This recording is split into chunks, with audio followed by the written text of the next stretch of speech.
We're live now. Yeah, Hi. I think we are. Hello, everyone. We're just gonna give it a minute to see who comes along. Yeah, to get ourselves set and see who comes along. Yes. Okay. Right. It's wonderful to be with you. Once again. Once again. Yes. And on this wonderful group, wonderful community. Yeah. So amazing. So amazing. That's right. So amazing, yeah. So tonight we're going to be talking about dealing with anger and complaints in marriage. This is Ishola and Doris from Marriage for Life. Marriage for Life. Yeah, hon? Yes, that's right. We want to welcome everyone. We're just waiting to see those who are coming on. Oh, good. Right. So someone's already on. Just say hello to us. Let's see, so that we can acknowledge and recognize you. Just say hello to us once you've come on.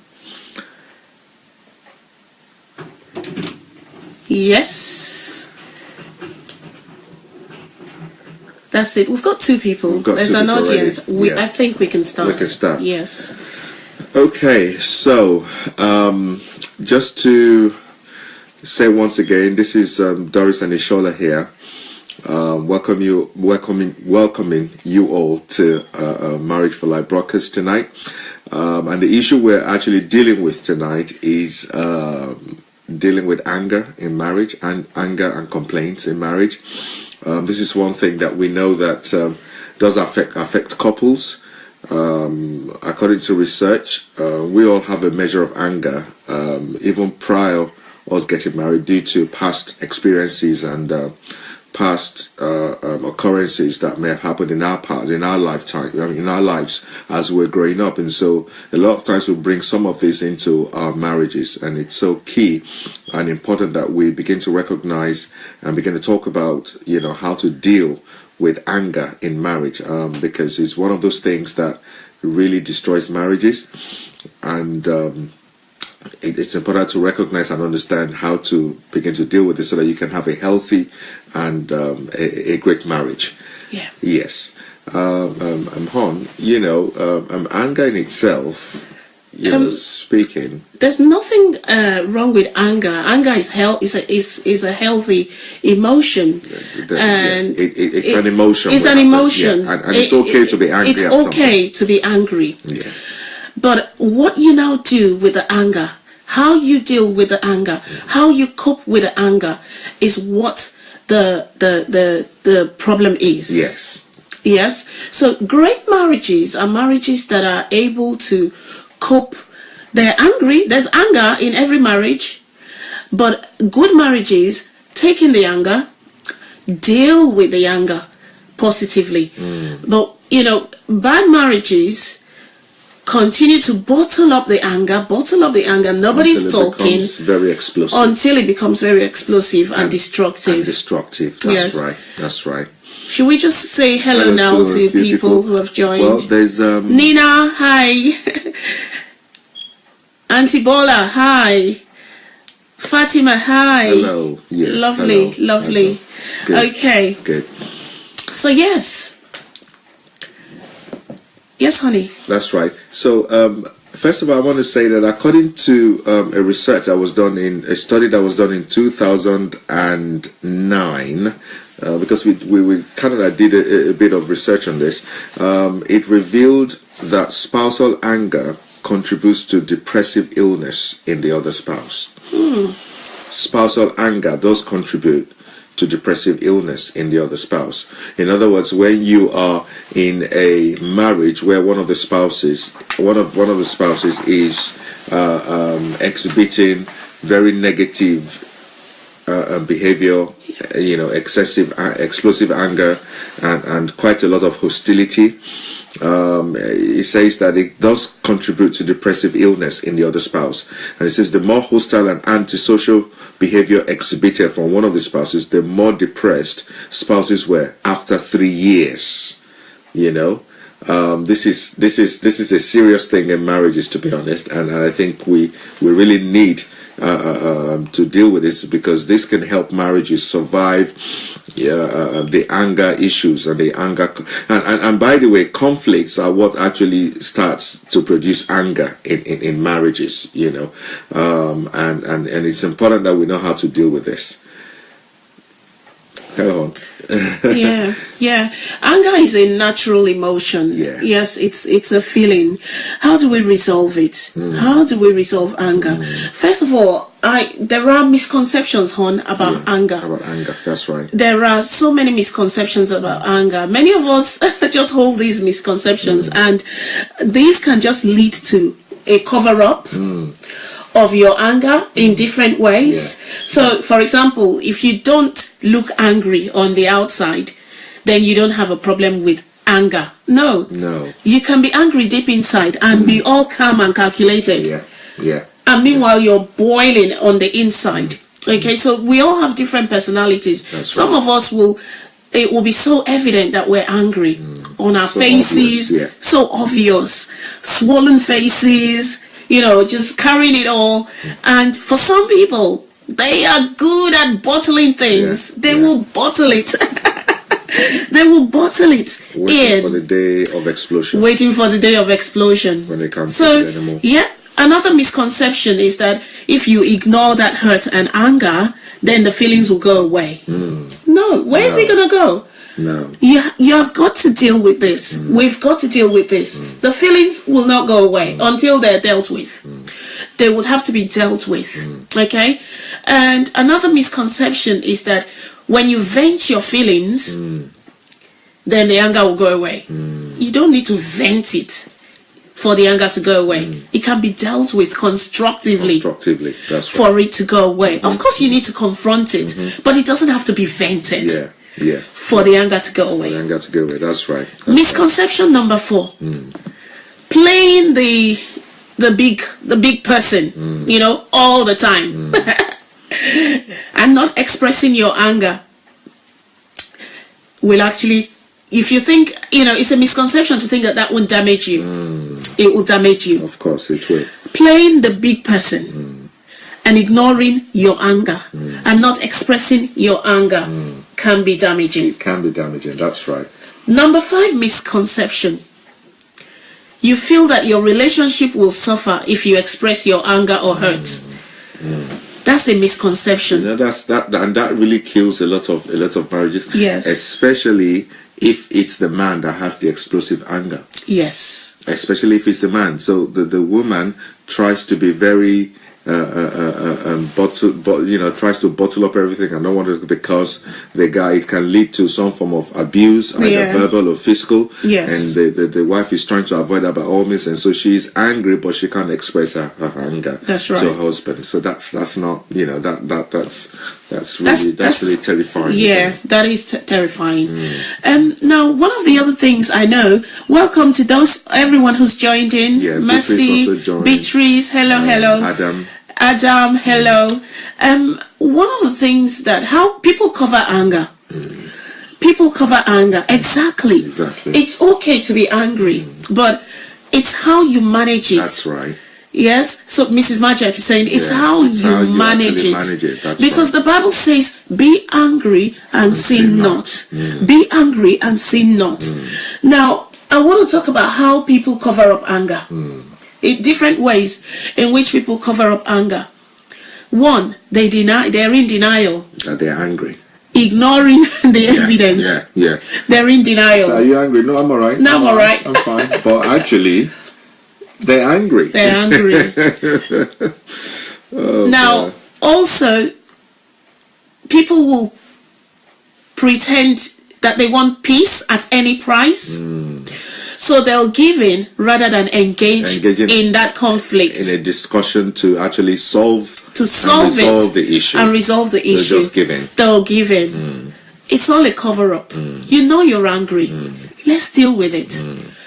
No need to be, because it will lead to that withdrawal and resentment. That's right. At the end of the day. That's right. You know you're angry. Let's deal with it. Yes. One of the other ways that people cover up anger is by just collecting all the grievances and keeping track of what's happened.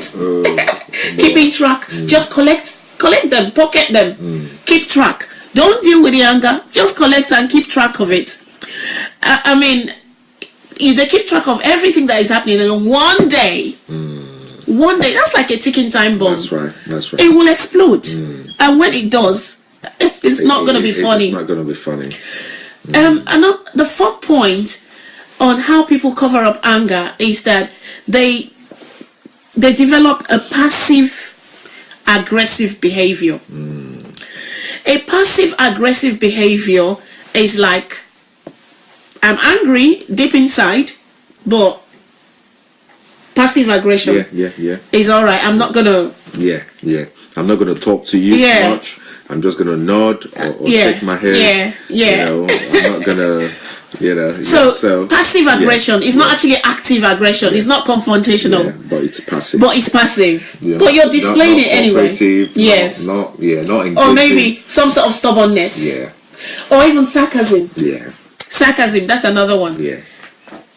Okay. Absolutely. And just generally procrastinating things. You're actually angry.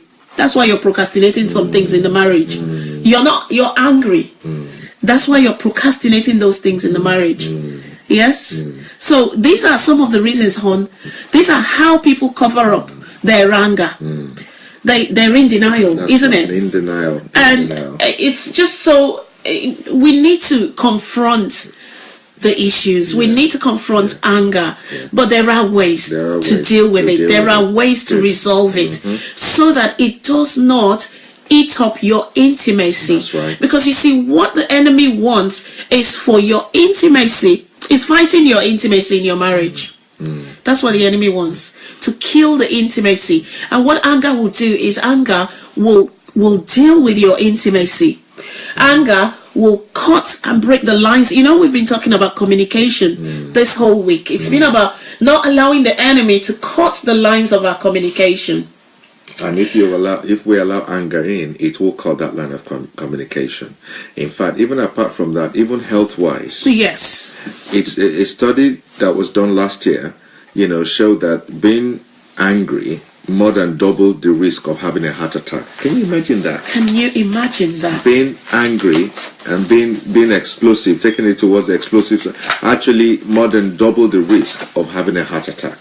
This was just last year that this study was done. And so explosive anger is definitely not a healthy state to be in. No, it's not. Does have adverse effects on marriages if not dealt with. For instance, in that scripture that says in Ephesians chapter 4 verse 26 to 27, that says, "Be ye angry and sin not. So let not the sun go down upon your wrath." What that is trying to say is that, look, as soon as you start to get angry, sort it out. Yes. Speak to the person who annoyed you, or your spouse or whatever. Deal with it then and there and let it be resolved. Yes. Because sometimes we get angry over things that eventually, when it's resolved, we now realize I shouldn't actually have gotten angry. There was no point getting angry in the first place. Yes. There could be a misunderstanding that got you angry. That's right. And then sometimes too, some of us bring in unresolved stream of conflicts. Yes. Even unrelated to the marriage into the marriage. Oh, yes. Unrelated to the woman we marry or the man we marry into marriage. So some kind of like maybe behavior in the house then triggers that emotion, that anger. So it's not actually your spouse that's the cause of it, but it's something that's been unresolved in your past. Yes. Maybe the way you were brought up, maybe not something the way you unresolved. Were dealt. Unresolved, that's right. Unresolved in your past. So it really, and in dealing with it, we're going to be talking about, how to recognize these triggers and all that, as we go on. Yes. Now, did you know that depression is actually when your emotions can't function anymore. That's right. So you go into a state of depression. It's actually depression means that there's anger and fear right deep there, deep down.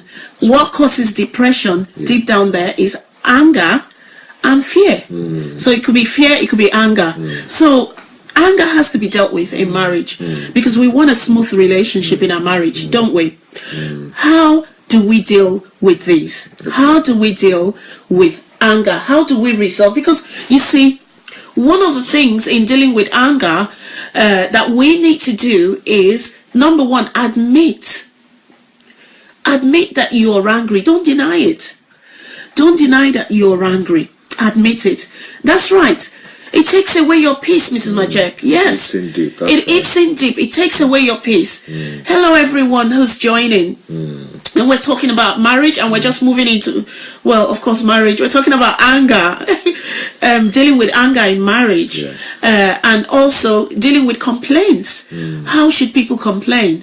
You know, or how should they complain? And, you know, how should you receive the complaint? Because it's one thing for somebody to complain about how they're feeling. It's another thing for somebody else to just become defensive about somebody else's complaint. Deal with the complaint. Don't become defensive about my complaint. I want you to deal with it. Yeah. One of the things that I also want to say with couples is that to the person who is expressing the anger, there's a way to express your anger in a positive and constructive way. Sometimes we just express the way we feel, and sometimes it could be rash, it could be brash, and that could even lead the other spouse to become defensive. That's right. But if it's brought out in a kind of a positive manner, and say, look, I'm actually angry, even if it means not saying anything straight away, but going off, cooling down, and then coming back, rethinking about it, and then coming back and say, look, this and this and this is why I'm feeling angry right now. This and this and that, and then perhaps the other spouse would then be more receptive. That's right. To receiving and listening to the complaint, and then a constructive way forward. Yes. Good. Now, whilst we're all here now, hello everyone. Hello Chogu, Opanachi Paul. Hello, Amen. Philo. Amen. Thank you for joining in, and the rest of you, thank you. But why don't we press our share button so we can share the video and let others join in whilst we carry on. Okay, so let's share this. If we feel like it's blessing us, let's share the video so others can join.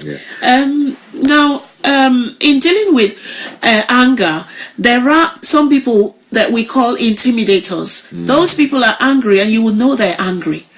It's like everyone at home knows. They just intimidate and control everyone with their anger. It's like, do not cross my path because you will pay for this. I am angry.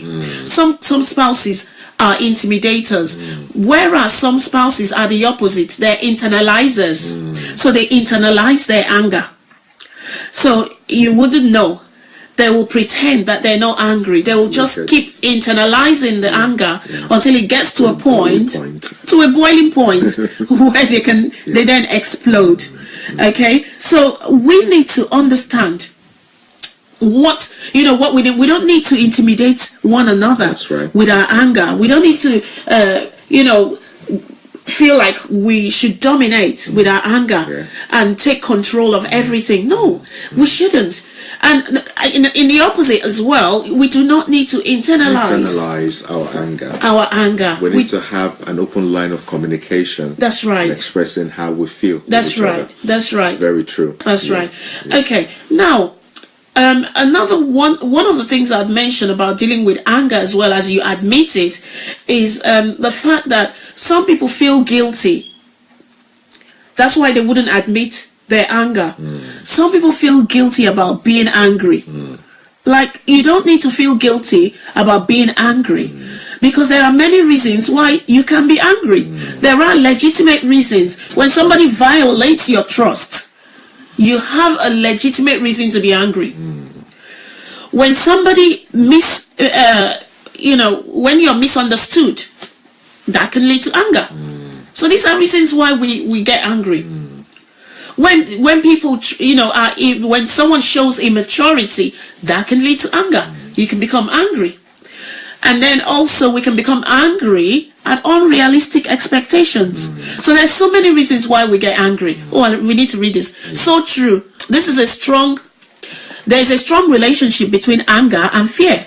Anger is the fight, part of the age-old fight or flight. Fight or flight response to threat. That's it. Most animals respond to threat by either fighting or fleeing. That's it. That's wonderful. That's wonderful. That's wonderful. Thank you, Prince TJ. That's amazing.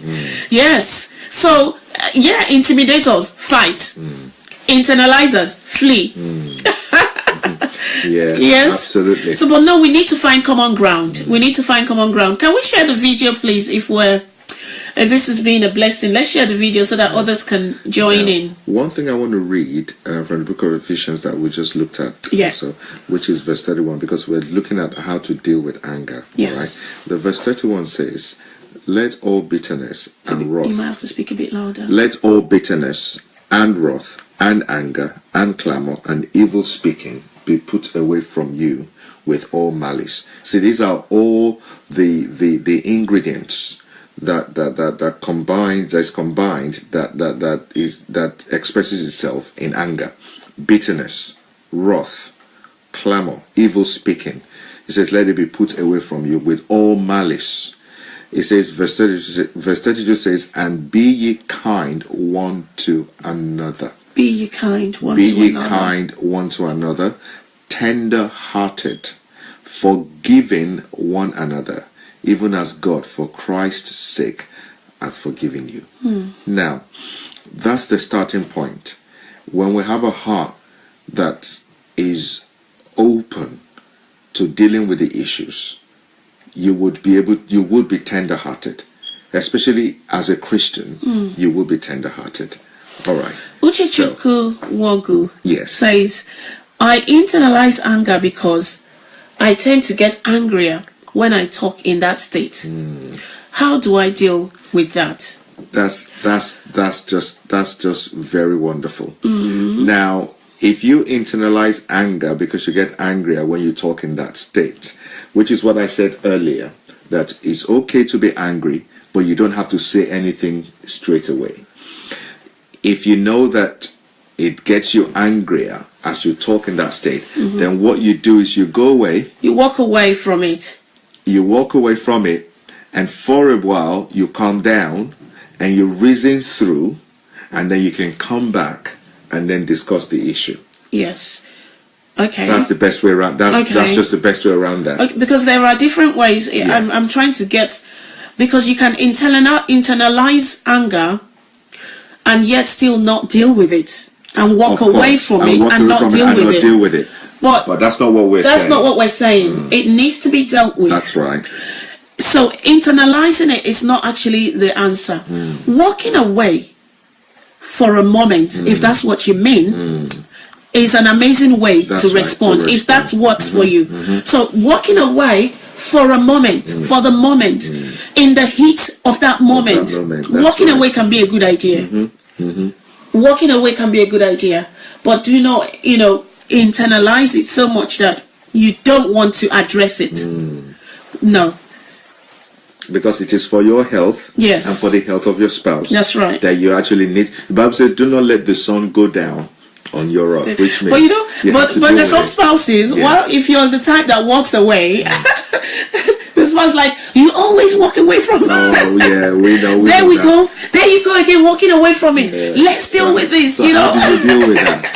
Well, if you're the walker, you still walk away and then you come back and deal with it. Yeah, but assure her or assure him that, hey, hon, we're going to deal with this. But right now, I'm not in the frame of mind to actually deal with that. That's right. I'm not in that kind of frame of mind at the moment. Yes. And it also takes a lot of.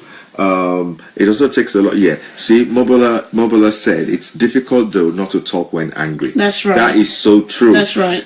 This is where self-control really comes in, and this is where we need the help Of the and the Holy grace Spirit. of God and the help of the Holy Spirit Yes. in handling this. Yes. Because when you can know when you're in a situation, and if you speak, it will explode the situation, or if you keep quiet for the moment and say, okay, we'll come back to that, and I'll come back to that. And so yes, it takes a lot of maturity to walk away. That's right. Absolutely. That's right. It And takes- that's something that we have to pray that God grants us that grace to be able to do that, especially if we're the ones that want, if both spouses really want resolution to whatever it is that is the issue Yes. that they're having to deal with. So Doris has just said that in dealing with anger, Yeah. she said that you have to admit that you are angry Yes. over whatever it is, Yes. whether it's justified or not. We first have to admit it Exactly. and not feel guilty Yes. for being So, angry. I like what you said, Hon. You said whether it's justified or not. not. Remember, you are angry. Yeah. So the feelings may be wrong. You may be wrong for being angry, but at that moment, it does not change the feelings that you have. That is why the anger needs to be dealt with. That's right. That's right. That's right. Just before we go on there, it says, and understand the person you're arguing with. All right, that's very good, Mabel. If you understand the person that you're arguing with, then you would know how to deal with it. Now, Prince TJ is asking the question. Anger is not always sin. There is a type of anger which the Bible approves, often called righteous indignation. Yes. Yeah, God is angry and Oh, and yes. Oh, yes. We understand that, and we're not saying anger is a sin. No. But the Bible says, "Be angry and sin not." So you So can be angry. You can be angry and sin not, If but then your anger can become a sin if it becomes explosive. Yes. If you allow it to get to that place where it becomes explosive, Yes. and then if you let the Bible says, "Do not let the sun go down on your wrath." So That's right. Yeah, That's of right. course. So Even we God understand was that. angry. As humans, it's human nature. That's right. Expressing anger is human nature. Yeah. Being angry is human nature. Yeah. Someone violates your trust, of course you're going to be angry with the person. That's right.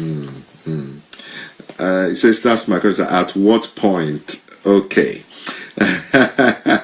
At what point does it now become sin? Oh, I see. Right. The point, I feel, is when you go back to that place in Ephesians where it says, "Do not let the sun go down upon your wrath." Don't let it linger too much. You know what the enemy does when anger lingers? He then brings further suggestions. Yes. And say, "Oh, don't you know the way they spoke to you? They didn't really, as in, they don't value you, or the person doesn't even need you in their life. That's why they're addressing you that way." Or he can then expand on that anger. That's it. Because you've not tried to deal with it in time. Yeah, absolutely. That's right. That's why in verse 27 it says, neither give place to the devil. And then it goes on, but verse 31 says, "And let all bitterness and wrath and anger and clamor and evil speaking be put away from you with all malice. Yeah. And be ye kind one to another, tender-hearted, forgiving one another as God has That's right. forgiven you." That's right. So where you now draw the line is when that anger is now leading you into other things. To resentment. Resentment, bitterness, wrath. Then it needs to be dealt with. Yeah. It needs to be dealt absolutely. with. Once it crosses that line, that's why the Bible is saying be angry. You can be. But what? Sin not. That's where to draw the line. When it now results in sin, then you need to now draw the line. You need to now draw the line. I like this. I like this. There are quarrels that can be resolved before the sun goes down. When you caught your spouse cheating, how do you handle such anger? Now, that's a big one, isn't it? That's a deep one, isn't That's it? a deep one. That's a deep one. Now, because of the nature of that kind that you're talking about, before heaven and earth, God understands the nature of the depth of that, and He knows that can't just be solved straight away. Things have to be spoken about, things have to be dealt with, and all that. So I think in that manner, yes, you can still you can be angry, but let the Holy Spirit turn your anger to a resolution seeking drive. That's right. Because even though you may not have totally resolved it before the sun goes down, but you're in a position where you're determined to resolve it. That's right. Yep. You're determined to resolve it. And that way, even if the sun does go down, still you're on the way to resolving it. Yeah. Now, sometimes some things that we're angry about doesn't get resolved instantly. It could take days. Yes. But at least we're in that process of resolving it, whatever the issues are, and then that really does help. Yeah. That's right. And remember that forgiveness can be instant. You can, and the Bible actually commands us to forgive as Christ has forgiven us. Forgiveness can be instant, straight away, but trust will have to be rebuilt. If I'm making sense. You can forgive straight away, but it doesn't mean once bitten, twice shy, isn't it? So forgiveness, you hand out a grace card. All the time, you should be ready and willing to hand out the grace card because we've received that grace card from Christ, haven't we? So we're ready all the time. But being ready, handing out a grace card, forgiveness, it does not mean, forgiveness doesn't mean you straight away start to trust. Yeah. It doesn't. Yeah. It doesn't mean you straight away start to trust. Yes? Yeah, absolutely. So trust will now take time to rebuild, to be rebuilt, really. Yeah. You now take your time to rebuild that trust. It takes a while. It takes a while. It takes a process.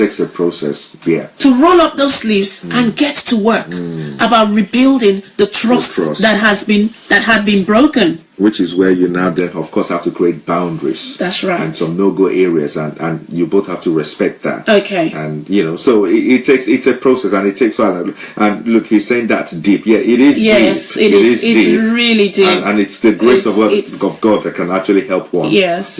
Achieve that. That's right. That's Okay. right.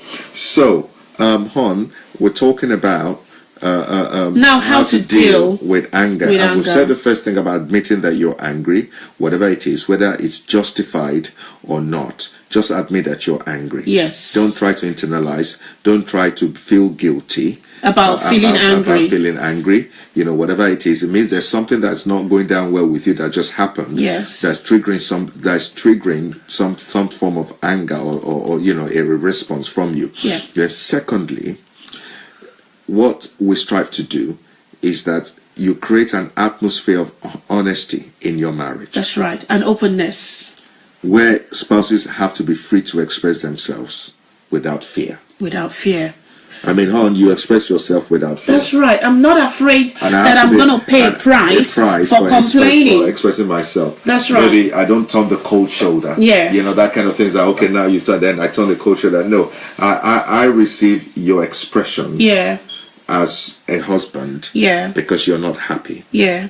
And then I try to think through, and we try to always have. And one thing that we've always done, even if we're having conflicts, the communication line is always stay open. It's always open. That's right. So we don't have conflicts and then we don't talk to ourselves. I mean, it's never going to be resolved. That's right. The only way it's going to be resolved is if it's open. Yeah. And we know that it is open and we have to keep talking. We have to. Malice is actually a sin.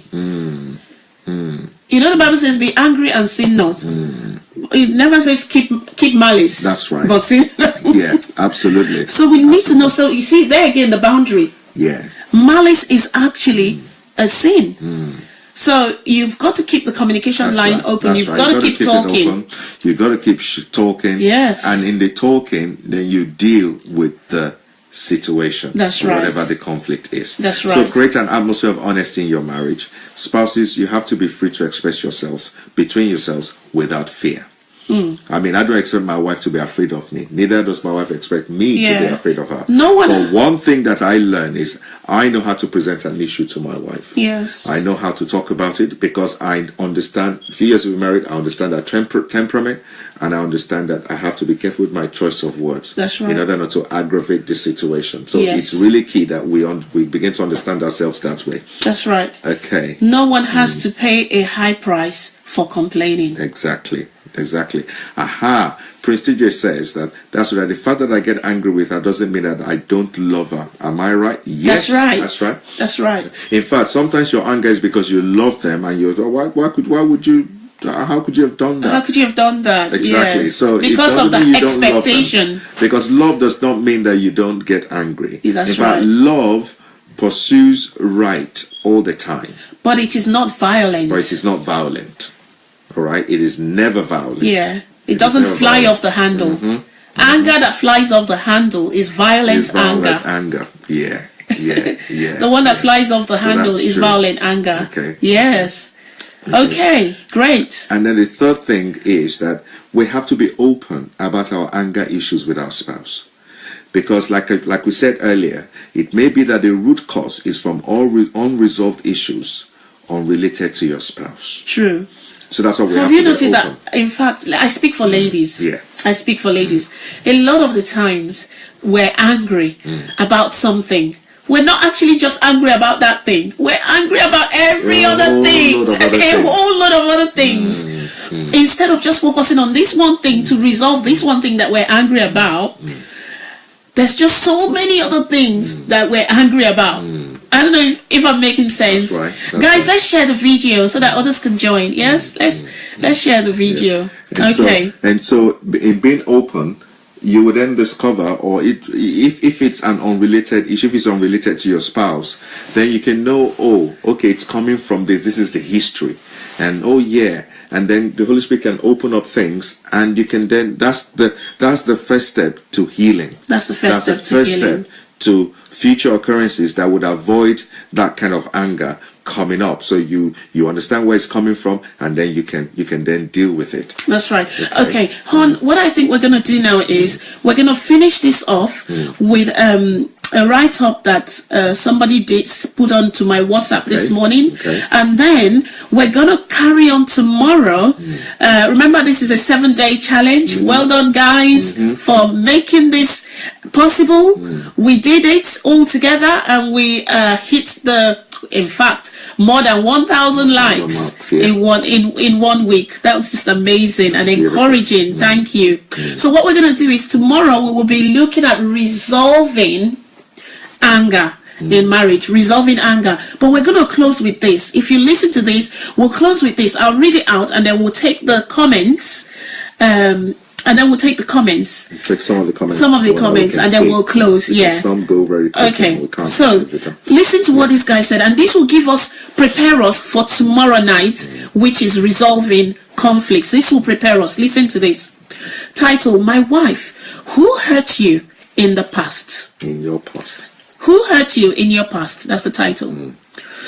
He had a deadline to beat, so he came home late when his family was asleep. He went into the kitchen, warmed up his dinner that his wife had cooked, rice with beef stew. In a few minutes, he was done and went up to sleep, exhausted. In the morning, he and his wife got up. After the shower, wearing their robes, it was time to prepare for the day. They go downstairs. You think I'm house help, yes? You think I'm a house help? What is it, my love? How many times must I tell you to never leave utensils unwashed? You left your plates unwashed. I wake up this morning to unwashed plates in the kitchen sink. Can't you even wash your own plates? Must I always clean up after you? Are you a baby? And you use my favorite plate, which I keep for visitors. Can't you even use the many other plates in the house? You're ruining my morning. I'm so sick of being married to a man who can't even follow simple instructions. His wife shouted at him. What is all this about? He asked, looking surprised.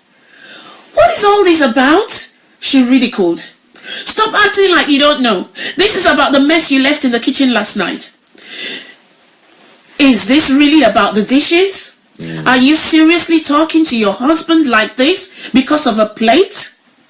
He asked, so shocked. Their 6-year-old child walked into the kitchen.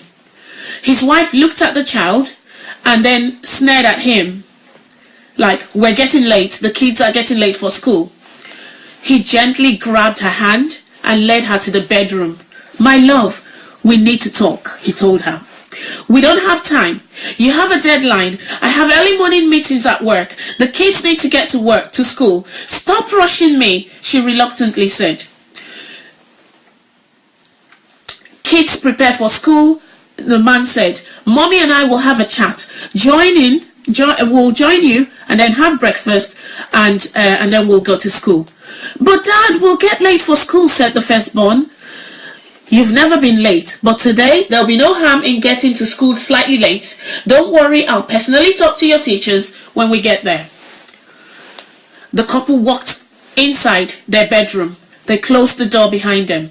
He got her to sit on the bed and he knelt next to her, placing his hand on her lap. We're getting late, she said with a cold tone. He rubbed her wrists, rubbed her waist and said, shh, it doesn't matter. This is important. I don't want us to get caught up living life that we fail to address issues. Is there an issue then? She asked. Yes, my dirty plate in the sink was the issue. Don't worry, I'll wash it, she said, trying to get up and leave the bed. He pressed her down to make her remain seated. He looked deep into her eyes as if searching for her soul. She felt naked before him. He said, my wife, who hurt you in the past? What do you mean? She asked. For the years I have married you, I noticed you're easily irritable. You have this temper, this bitterness, this fear that erupts out of petty things. Oh, so you're saying I'm petty now. You think my reaction over what you did last night is petty. You think I'm petty. See what I mean? He said. Silence. Silence. Everyone went silent. I'm not saying you're petty. I'm saying you're easily angered. I'm saying that your response to my dirty plate was cold and harsh. All you could have done is correct me with love, but instead you attacked me. You crushed me over a dirty plate. You fought me over a thing. Why are you this angry? He continued. Another silence. No one is born angry and irritable.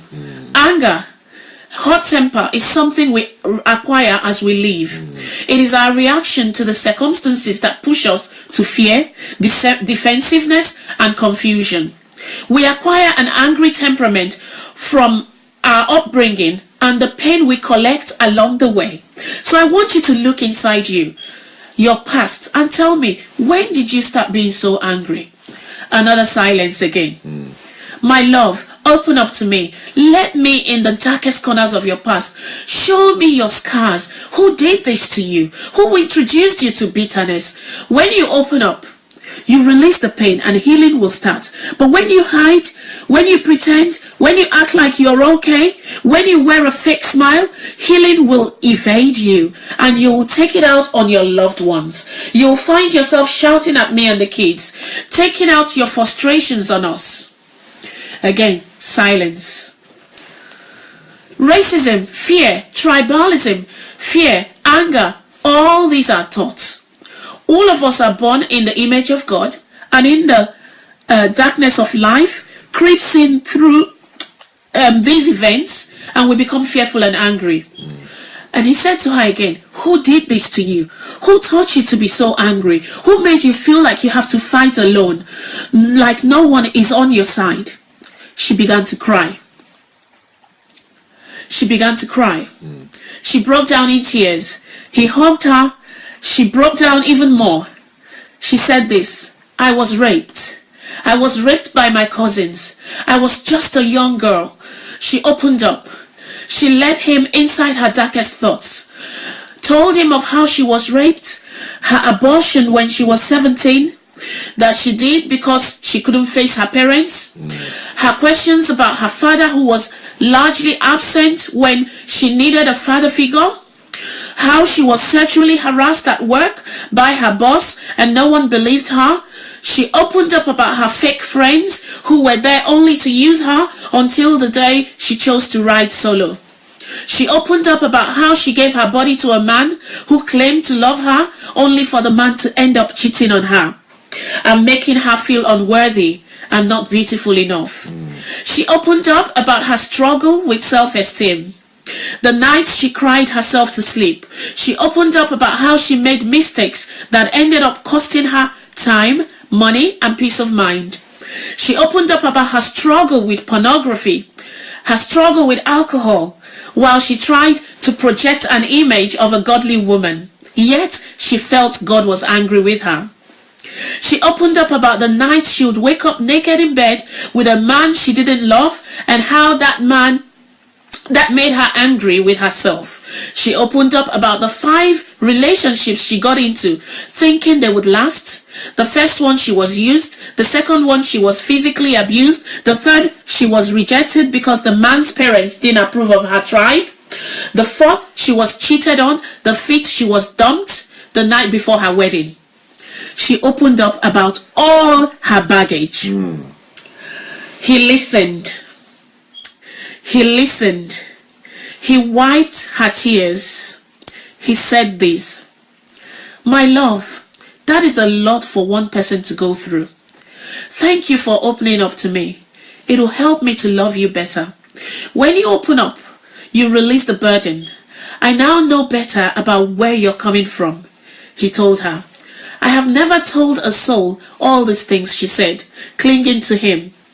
"If you don't tell me, who will you tell, darling? This is what love is about. Taking your past, walking with you today, and building with you a beautiful future for tomorrow." Many people think marriage changes things, but actually marriage reveals things. In marriage, that is when issues become unearthed. People use marriage as a cover-up, thinking it's a magic wand that will change everybody's life. But when marriage is done in honesty, marriage becomes a place of healing, because where there is love, there is healing. With the help of God, my love, silence your fear. My love will redeem back your view of sex. My love will tell you the men you were with before were all wrong. I'll show you that you are a queen deserving of the best love. Love will heal you. Instead of taking things out on me, let me be love to you. My love, stop fighting alone. Stop fighting your inner wars alone. That was then. This is now. You have me. You're married to me, a man who has your best interest at heart. No more fear, no more anger, okay? He said. She looked at his eyes and said, "I love you. I cannot believe after all the pain I went through, finally God brought me something good, and I allow the hangover of my past to make me live with anger in my present." He kissed her and said, "Healing takes time, but it will happen. It happens when you stop covering up your pain, but become intentional about it." That's right. "I love you. I love you so much," she said. "I love you too. We're in this together," he told her. "Kiss me," she requested. They kissed, the healing kiss. They prayed, the healing prayer. He then helped her to dress up and she helped him to dress up. And they laughed and joined the children, had breakfast and drove to school and work. Did you get married without addressing the issues you went through in the past? Are you an angry person?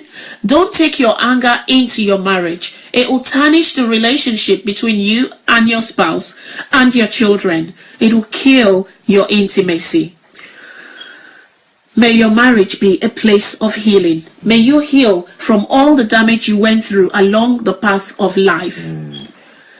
We live in a hurting world. Support your spouse in his or her healing process. Guys, that was a long read, but it was worth it. Yeah. And this is all we've got for tonight.